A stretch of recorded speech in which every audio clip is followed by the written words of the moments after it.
D'abord, félicitations d'être arrivé jusqu'au cinéma. Et j'ai beaucoup aimé donc, le film que vous avez présenté ce soir. Comment je regarde ce genre de film, je ne peux pas m'empêcher d'imaginer en fait le travail qu'il y a lors du tournage, l'ambiance. Et c'est vrai que j'ai vraiment envie de travailler sur ce genre de projet. Et donc, après, je pense au premier film, vous allez sûrement vouloir en faire un deuxième. Donc, je voudrais savoir si, niveau casting, est-ce qu'il y a moyen d'avoir de savoir à quel moment il y en a un pour vos prochains projets? Nous, on n'est pas habitué à faire des castings. On n'est pas cette école-là où on a le luxe, entre guillemets, de passer énormément de temps en préparation d'un film. C'est-à-dire, on écrit un truc et maintenant on cherche les comédiens, etc. On écrit en pensant on pense déjà aux comédiens, tu vois, parce que on a été éduqué au web en faisant des sketchs rapides qu'on devait tourner le lendemain. Donc on mettait genre direct le nom du pote dans le scénario ou le nom de la personne qu'on connaissait. C'est pas qu'un pote pour créer un pote, c'est des potes talentueux qu'on kiffe, etc. On n'a jamais prévu allouer ce temps de caster des gens, de faire des auditions. Là, sur ce film, on a fait des essais. C'est un peu différent, c'est-à-dire on savait qu'on voulait, donc Mathieu et Yoni, les Lily et Ben originaux, on savait qu'on les voulait dans une troupe qui s'appelle les Franglaises. La troupe, allez les voir sur scène, ils font un truc magique. Et du coup, on en a pris 6. On les a mis dans un appart avec nous, on avait plein de textes, plein de scènes, et on a essayé toutes les scènes possibles, avec toutes les configurations possibles, pour voir ce qui en sortait, mais c'était plus des répètes, avant de leur dire, en fait, on veut vous. Mais on n'est pas habitué au casting. Et si un jour on s'aventure là-dedans, on a ce luxe-là, grave. On est du temps où parfois des rôles où on n'imagine pas forcément quelqu'un, tellement il y en a. En fait. Et là, il y en avait quelques-uns, mais on se disait tout de suite, dans une semaine, il nous faut vraiment une tête, ça pourrait être qui. On avait du bol, c'est qu'avec ce scénario-là, on pouvait être n'importe qui. On pouvait être noir, roux, grand, petit, une fille, un gars. On pouvait faire ce qu'on voulait, donc on était pas trop en panique. Et voilà, on est désolé, on a quitté le truc. Les petites questions. Non, je suis désolée, j'ai la sienne. Je finis juste sur ce point parce que je trouve ça super intéressant. C'est que ça révèle le fait qu'on a une nouvelle époque.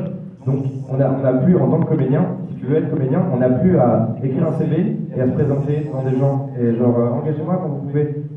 Je pense que la meilleure façon, et c'est ce qu'on a fait, c'est de faire les trucs soi-même en fait. Parce que c'est pas si difficile que ça maintenant de se filmer, de monter, on a tout vraiment à disposition. Donc en fait c'est plus faire des trucs chez soi et c'est comme ça que nous on fait bosser nos potes, c'est que nos potes ils ont commencé pareil en fait. On fait tiens, tu faisais des vidéos de ton côté, c'est super, c'est ouf ce que tu fais. Donc je pense que ça révèle un truc on n'est plus à l'époque où on passe des castings, on est à l'époque où chacun fait soi-même, fait ses preuves et après on bosse ensemble. C'est qui aussi? Donc oui, j'ai commencé donc un peu à écrire, mais c'était surtout que je m'intéressais au niveau en tant qu'acteur. Et du coup, voilà, donc je vois si jamais, comme vous faites souvent pour des rôles sur des amis à vous. Donc nous, on n'est donc absolument pas amis, mais du coup, si on a vraiment envie de travailler avec des gens comme vous, comment on peut faire du coup